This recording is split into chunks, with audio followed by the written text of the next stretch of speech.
दोस्तों नमस्कार। आज हम पढ़ने वाले हैं कंपनी लॉ।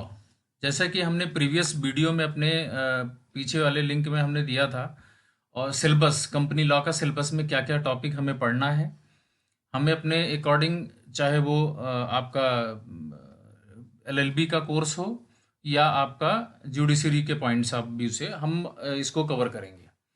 आगे चलिए हम चलते हैं कंपनी लॉ के पहला क्वेश्चन जो इसमें पूछा जाता है। बेसिकली वो पहला क्वेश्चन ये पूछा जाता है कि इसका हिस्टोरिकल बैकग्राउंड क्या है, हिस्टोरिकल डेवलपमेंट कैसे हुआ कंपनीज एक्ट का।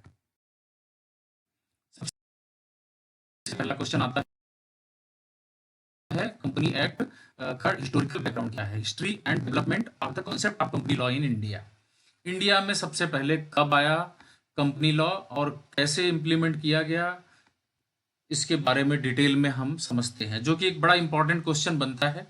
हिस्टोरिकल डेवलपमेंट आता है हमारे एग्जाम में आता है, और इसको डिटेल में हम समझ लेते हैं। फिर उसके बाद हम वे ऑफ राइटिंग बताएंगे कि लिखना कैसे है इस क्वेश्चन को। ठीक है, तो इसमें सबसे पहला पॉइंट है, जैसे कि हमने company act 1956 based on Bhabha committee recommendation. इसमें भाभा कमेटी रिकमेंडेशन के अकॉर्डिंग ही कंपनी एक्ट 1956 इंट्रोड्यूस हुआ था सबसे पहले। इसको सेक्शन 2 में, कंपनी एक्ट को सेक्शन 2 में कंसिडर किया गया है। ठीक है, अब आइए आपका पहला पॉइंट हम डिस्कस करते हैं। एट द एंड ऑफ 1950, 1950 के अंत में government of independent India appointed a committee under the chairmanship of Homi committee SC. Bhabha to go into the entire questions of the revision of the Indian companies act 1913। इसमें 1950 के अंत में जो SC. Bhabha की committee थी, इनके रिकमेंडेशन के अकॉर्डिंग 1930 एक्ट लागू किया गया, कंपनीज एक्ट 1930 लागू किया गया, फिर बनाया गया। फिर based largely on the recommendation of the company law committee bill to enact the present legislation, namely the companies act 1956 was introduce in parliament. तो ये पार्लियामेंट में उन्होंने रिकमेंडेशन दे दिया। अब मेन पॉइंट है कि भाभा कमेटी रिकमेंडेशन के अकॉर्डिंग कंपनी एक्ट 1913 को रिकमेंड किया गया, फिर ये जो है हमारे पार्लियामेंट में इसको इंट्रोड्यूस किया गया। पार्लियामेंट में इंट्रोड्यूस किया गया, पहला रिकमेंडेशन आ गया, फिर इंट्रोडक्शन आ गया कि इंट्रोड्यूस किया गया पार्लियामेंट में। The company act 1956 had undergone changes by amendment in 1960, 1962, 1963, 1964, 65, 66, 67, 69 up to 2006। इसमें टाइम से इसका अमेंडमेंट होता गया, कुछ ना कुछ इम्प्रूवमेंट होता गया। जैसे कि मैं अगर थोड़े से ब्रीफ करूं आपको, तो इसके डिटेल के बारे में, कि सबसे पहले जो है कंपनी का जो लेजिस्लेशन हुआ, वो कंपनी लेजिस्लेशन पहले ज्वाइंट स्टॉक कंपनी एक्ट 1850 आया था। ठीक है, 1850 1844 में ऐसा एक्ट बना था जो ज्वाइंट स्टॉक कंपनी का एक कंसिडर किया गया था। और ये एक्ट 1855, 1856, 1857 और 1858 में ये सब्जेक्ट वाइज पास किया गया था। ठीक है, फिर इसके बाद इस पे कुछ फाइनेंस, सेकेंड वर्ल्ड वॉर आया। एक थोड़ी सी ब्रीफ हिस्ट्री बता रहा हूं मैं। सेकेंड वर्ल्ड वॉर आया, सेकेंड वर्ल्ड वॉर के बाद इसमें काफ़ी कंपनियों पे फाइनेंशियल बर्डन भी आया, काफ़ी दिक्कतें आई, फंड के फ्लो कम हो गए, और रिस्ट्रिक्शंस काफ़ी चीज़ें आई, और जो है उनके अपॉइंटमेंट ऑफ डायरेक्टर पे। ठीक है, फिर उनके एमडी जो थे मैनेजिंग डायरेक्टर जो हुआ करते थे, एजेंट जो हुआ करते थे, उनके रिम्यूनरेशन को भी रिड्यूस किया गया सेकेंड वर्ल्ड वॉर के हिसाब से, क्योंकि फाइनेंशियली सब प्रॉब्लम में आ गए थे। तो इसके अकॉर्डिंग जो है ये कंपनी एक्ट 1956 की बात करूं तो इसमें 12 शेड्यूल है, इसमें टोटल 12 शेड्यूल है, और 658 सेक्शन है। इसमें टोटल 658 सेक्शन मेंशन किया गया है। ठीक है, फिर इसमें टाइम से चेंजेस होते गए। तो आप देख सकते हैं अमेंडमेंट 1960 आया, 1962 आया, 63 आया, 64 आया, कुछ न कुछ इसमें बदलाव कंटिन्यूअसली होता गया। ठीक है। फिर हम कंपनीज एक्ट 1966 की अगर बात करें, यहाँ पे आइए 66 जो है, 66 में क्या हुआ कि सर्टेन माइनर चेंजेस किए गए थे हमारे कंपनीज एक्ट 1956 में। फिर कंपनीज ट्रिब्यूनल एबॉलिशन एक्ट 1967 आया। ठीक है, 1967 में भी थोड़ा सा कुछ पॉइंट लेकर के इसको माइनर वे में अगर बात करें तो थोड़ा सा इसमें भी चेंजेस हुए थे। उसके बाद कंपनी अमेंडमेंट एक्ट 1969, ठीक है, इसमें भी जो मैनेजिंग एजेंसी होती थी, मैनेजमेंट ऑफ कंपनी होती थी, उसको भी एबॉलिश कर दिया गया था। ठीक है, तो अगला स्टेप जब आता है कंपनीज एक्ट 1974, ये हिस्ट्री बता रहा हूँ मैं, हिस्टोरिकल बैकग्राउंड, ये आपको थोड़ा सा समझ में आ जाए, उसके बाद हम एक एक पॉइंट पे आएंगे। ठीक है, तो ये ऐसे चेंजेस होते गए धीरे धीरे। तो ऐसे ही 1985 में हुआ, 2000 में हुआ, 2002 में हुआ, तो ये धीरे धीरे चेंजेस बढ़ते गए। अब आइए आगे हम डिटेल में थोड़ा सा चलते हैं ग्राफ के हिसाब से। हमारा ईस्ट इंडिया कंपनीज की बात करें, सबसे पहले major development in the company law in India, सबसे पहली कंपनी जो इंडिया में आई थी, ईस्ट इंडिया कंपनी आई थी। इसे सबसे पहले लिवेंट कंपनी के नाम से जानते थे, इसे लिवेंट कंपनी के नाम से जानते थे। रॉयल चार्टर्ड एक पास किया गया था इंग्लैंड में, और इसको ईस्ट इंडिया कंपनी को इंडिया में business trading point of view से ट्रेड करने के लिए भेज दिया गया था। ठीक है, तो अब इसमें introduction of the company concept in India indirectly. ठीक है, all east India companies was royal chartered companies, जैसा कि अभी हमने थोड़ी देर पहले डिस्कस किया। ठीक है, और फिर आते हैं हम इधर कंपनीज एक्ट 1850 में जो है आप आइए, first law on registration of joint stock company, जैसे मैंने अभी अपनी हिस्ट्री में थोड़ी सी बताई थी कंपनी के एक्ट के हिस्ट्री में, कंपनी लॉ 1956 के वाली हिस्ट्री में, कि उससे पहले क्या हुआ था कि एक जॉइंट स्टॉक कंपनी आई थी 1850 में।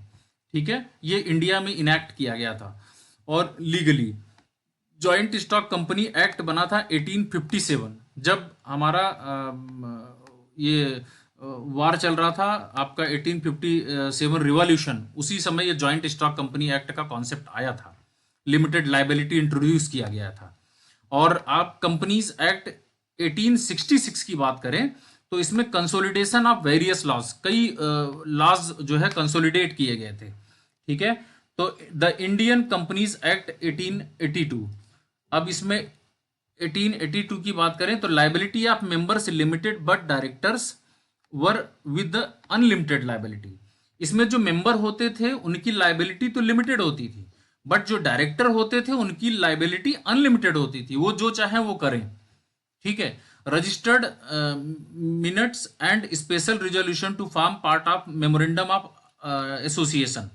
ठीक है, power to appoint arbitrator to settle the dispute with other. पहले होता क्या था कि लोग कोर्ट होते नहीं थे, कोर्ट में इतना जनरली कोर्ट नहीं होते थे, कि जो भी कोई भी डिस्प्यूट कंपनी से रिलेटेड आता था तो वो आर्बिट्रेटर एक अपॉइंट किया जाता था। आर्बिट्रेटर के बारे में आगे जब हमारे सिलेबस में आएगा आर्बिट्रेशन, तब हम इसके बारे में डिटेल में डिस्कस करेंगे। बस आप एक कॉन्सेप्ट समझने के लिए आप समझिए, एक आर्बिट्रेटर एक बिचौलिया होता था, एक मीडिएटर का काम करता था, जो कि कंपनी और जो है कंपनी जिससे डिस्प्यूट होता था उसको सॉल्व करने की कोशिश करता था, वो बीच का एक पार्ट था आर्बिट्रेटर।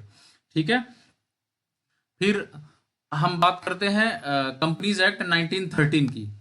अब कंपनीज एक्ट 1913 में कॉन्सेप्ट ऑफ प्राइवेट कंपनी का कॉन्सेप्ट आता है। ठीक है, companies not for profit distribution companies introduce annual general meeting, statutory meetings, extra ordinary general meetings introduced. ठीक है, ये अगर प्रैक्टिकली बात करूं तो ये जो है केवल प्रॉफिट डिस्ट्रीब्यूशन के लिए ही नहीं था, इसमें जनरल मीटिंग्स होती थी, एनुअल जनरल मीटिंग होती जिसे एजीएम शॉर्ट में कहते थे हम, और स्टैट्यूटरी मीटिंग होती थी, और एक एक्स्ट्रा ऑर्डिनरी जनरल मीटिंग भी इसमें इंट्रोड्यूस हुआ था। ये कॉन्सेप्ट आया था द कंपनीज एक्ट 1913 में। ठीक है, और registration of mortgage and charges.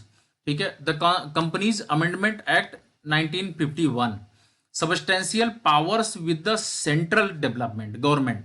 ठीक है, द गवर्नमेंट एक्ट 1956 का जब कॉन्सेप्ट आता है जब इसकी हम बात करते हैं तो ये जो है इसमें कई इसी के बाद कई चीज़ें का अमेंडमेंट हुआ, धीरे धीरे अमेंडमेंट बराबर कुछ ना कुछ इम्प्रूवमेंट होता गया, डेवलपमेंट होता गया हमारे कंपनी एक्ट में।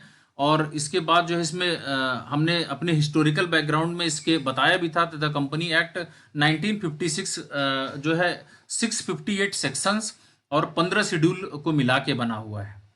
ठीक है, ये अभी हमने वर्बली इस स्लाइड से पहले हमने डिस्कस किया था। ठीक है, मेन मेन पॉइंट हमें उठाने हैं। ठीक है, इसमें देखिए अब जब हम इंट्रोडक्शन लिखते हैं तो हमें कंपनी का हिस्टोरिकल बैकग्राउंड थोड़ा सा उठाना है कि कंपनी सबसे पहले ईस्ट इंडिया कंपनी एग्जिस्टेंस में आई रॉयल चार्टर्ड के द्वारा। इंग्लैंड की एक कंपनी थी और ये ट्रेडिंग पॉइंट ऑफ व्यू से इंडिया में एंटर करती है। इसके पहले इसका नाम लिवेंट कंपनी था। तो ये हम इतना थोड़ा ब्रीफ दे देते हैं इंट्रोडक्शन में। ठीक है, तो ये जो अमेंडमेंट हुआ 1956 के बाद, ये हम जो है पॉइंट वाइज कि 1960 1913 में हुआ, 1961 में हुआ, 62 में हुआ, 63 में हुआ, अप टू 206 तक ये अमेंडमेंट चलता रहा। ठीक है, उसके बाद आगे हम डिस्कस करते हैं। हाँ, फिर द कंपनीज अमेंडमेंट ये 1960 हो गया, 63 हो गया। जैसे कि हमने बताया इसमें अलग अलग कमीशन अपॉइंट हुए, ट्रिब्यूनल एक्ट का कॉन्सेप्ट आया और जो है मेजर चेंजेज हुए, अमेंडमेंट हुआ, कारपोरेट सेक्टर की बात की गई। ठीक है, और इसमें कई चेंजेज हुए सेक्शंस में 58A हो गया, 220 हो गया, 293, 620 एंड 634A ऑफ 1956 एक्ट। ठीक है, ये आप कंपनीज अमेंडमेंट एक्ट 1977 में ये सर्टेन सेक्शंस में चेंजेस किए गए थे। ठीक है, अगर हम कंपनीज अमेंडमेंट एक्ट 1965 की बात करते हैं तो विवियन बोस कमीशन आया था। ठीक है, विवियन बोस कमीशन कई मेजर चेंजेस को यहाँ पे लेके आया था, जो कि मेन आपका क्लियर डिफिनीशन दिया था, इसी के अकॉर्डिंग डिफिनीशन दी गई थी। और आपका सब्सिडरी ऑब्जेक्ट आया था कंपनी का, और मेमोरेंडम ऑफ एसोसिएशन का में इसका मेंशन क्या क्या होना चाहिए, वो सारी चीजें कॉन्सेप्ट एक डिटेल में आया था। ठीक है, फिर हम कंपनीज अमेंडमेंट एक्ट 1985 की बात करें तो इसमें भी सेक्शन 293A में जो है थोड़ा सा सब्स्टिट्यूट अमेंड किया गया था। और इसी तरह से हम कंपनीज अमेंडमेंट एक्ट 1988 की बात करते हैं तो ये एक्सपर्ट कमेटी, सचार कमेटी के रिकमेंडेशन पे आधारित था। ये आप मेन पॉइंट को आप समझिए। इसमें कंपनीज एक्ट 1988 को ये based on recommendation made by the expert committee, सचार committee, companies amendment act 1988, ये इसमें मेन पॉइंट था। मेन पॉइंट एक सचार कमेटी के तहत इसको रिकमेंड किया गया था इस अमेंडमेंट एक्ट को। ठीक है, फिर हम बात करते हैं डिपॉजिटरी एक्ट आया 1996 में। ठीक है, फिर आगे चलते हैं, एक एक दो लाइन इसमें मेन पॉइंट आप उठाइए, ज्यादा डिटेल में जाने की जरूरत नहीं है, हमें रिसर्च नहीं करना, हमें नंबर को ग्रैब करना है। ठीक है, तो द कंपनी अमेंडमेंट एक्ट 1999, इसमें भी मेजर चेंजेस किए गए थे as per act companies act 1956। Companies allowed to issue sweet equity shares. ठीक है, सबसे पहले इक्विटी शेयर का कॉन्सेप्ट इसमें आया कि इक्विटी शेयर जो है कंपनी अलाउ करती है। बाई बैक का कॉन्सेप्ट आया सिक्योरिटीज का। Facility for nomination provided for the benefit of share, उसके नॉमिनी का नाम जो है, डिपॉजिट होल्डर्स का नाम, ये सब जो है इसकी फैसिलिटी दी गई इसमें। ठीक है, investor education protection fund to be establish, जो हमारा जो भी स्टॉक जो भी शेयर होल्डर का पेमेंट होता है, जो भी पैसे लगते हैं कंपनी में, तो कंपनी की एक रिस्पॉन्सिबिलिटी भी होती है कि कंपनी उसको प्रोटेक्ट करे, उनके फंड को प्रोटेक्ट करे। और आगे national advisory committee on accounting standard for companies to be establish, इसमें नेशनल एडवाइजरी कमेटी भी इस्टेब्लिश की गई। ठीक है, और आप कंपनीज अमेंडमेंट एक्ट की बात करते हैं, कंपनीज अमेंडमेंट एक्ट 2000, इसमें भी देखिए प्राइवेट कंपनी का कॉन्सेप्ट आता है, अमेंडमेंट होता है इसमें। Public companies have minimum paid up capital of ₹1 lakh. पहले सबसे पहले जब इसमें कोई भी प्राइवेट कंपनीज हो या पब्लिक कंपनी हो, उसमें पेड अप कैपिटल पहले 1 लाख हुआ करती थी। ठीक है, अब जो है ये बढ़ा के 5 लाख कर दिया गया है। ठीक है, तो इसीलिए वो लिखा है कि 1 लाख टू 5 लाख रिस्पेक्टिवली। और provision relating to deemed public companies becomes imperative and new provision relating to the conversion of a public company to private company inserted in the companies act 1956। ठीक है, SEBI given powers regarding issue and transfer of securities and non payment of dividend by listed public companies. ठीक है, अब इसके बाद जो है हम चलते हैं अगली स्लाइड पे। Companies amendment act 2002। The following changes to the companies act 1956। New part 9A part 9A consisting of section 581A to 581ZT relating to the producer companies inserted। ठीक है, इसमें फिर existing company law board was proposed to be dissolved and the board of industrial and financial reconstruction was to be abolished. ठीक है, इसके बाद 2006 वाला act आया, जो अमेंडमेंट एक्ट आया, इसमें भी कई सेक्शन को इंसर्ट किया गया। This inserted new sections 610B, 610C, 610D and 610E। इस तरह के सेक्शंस को इंसर्ट किया गया इसमें। Also certain sections pertaining to director identification number. तो इससे ये कॉन्सेप्ट आता है कि डायरेक्टर अपॉइंट करने के लिए डिन नंबर्स इशू किए जाएंगे, डायरेक्टर आइडेंटिफिकेशन नंबर इशू किया जाएगा। ठीक है, ये 2006 में अमेंडमेंट में आया था ये कॉन्सेप्ट। आगे चलते हैं हम। अब हमें आता है कंपनीज एक्ट 2013। ये मेन हमारा लास्ट वाला अमेंडमेंट के अकॉर्डिंग लास्ट में इसको अमेंड करके कंपनीज एक्ट 2013, ये सारे पीछे के सब खत्म कर दिए गए। अब ये 2013 के अकॉर्डिंग नए रूल और रेगुलेशन से कंपनियां चलनी एक एक्ट के तहत स्टार्ट हुई। तो इसमें क्या हुआ कि सबसे पहले जब बिल प्रेजेंट किया गया, इंट्रोड्यूस किया गया पार्लियामेंट में, तो उसकी थोड़ी सी बैकग्राउंड है, इसकी हिस्ट्री है। तो ये एक्ट कैसे बनता है, बिल के बाद एक्ट कैसे बना। The companies act 2013 received the ascent of the president on August 29, 2013। 29 अगस्त 2013 को प्रेसिडेंट के सहमति के द्वारा एक कंपनीज एक्ट 2013 रिसीव किया गया, एक नोटिफाई हुआ in the gazette of India. 30 अगस्त 2013 को ये इंडिया के गजट में मेंशन हुआ, नोटिफिकेशन आया। The companies act 2013 has undergone amendment 4 times so far. ठीक है, ये भी जो है 4 बार अमेंडमेंट हुआ।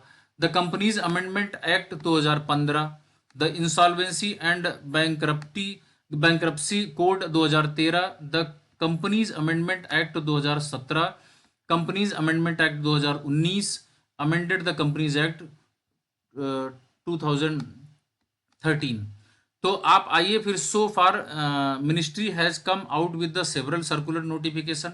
इसमें कई सर्कुलर जारी हुए, कई नोटिफिकेशन आया, ऑर्डर्स आए, various amendment rule to the facilitate better and smooth implementation of the act. ठीक है, फिर the companies act 2013 introduce new concept. ये नए कॉन्सेप्ट को लेके आया। जैसे हमने बताया अभी कि पहले जितने भी कॉन्सेप्ट चल रहे थे कंपनी के, अमेंडमेंट हुए, टाइम टाइम से कुछ ना कुछ चेंजेज होते थे, तो उसको सबको एबॉलिश कर दिया गया। फिर कंपनीज एक्ट 2013 को इम्प्लीमेंट किया गया। ठीक है, तो इसमें नए कॉन्सेप्ट सब जो है इम्प्लीमेंट किए गए। और डिस्क्लोजर, अकाउंटेबिलिटी का कॉन्सेप्ट आया कि कोई भी चीज़ होती है तो उसकी अकाउंटेबिलिटी की रिस्पॉन्सिबिलिटी किसके पास रहेगा, और बेटर बोर्ड गवर्नेंस कैसे इसको मैनेज किया जाएगा, बेटर फैसिलिटेशन ऑफ बिजनेस, एक अच्छी तरीके से बिजनेस का फैसिलिटेशन कैसे किया जाएगा। तो इसी तरह से ये सब जो है 2013 एक्ट में इंट्रोड्यूस हुआ।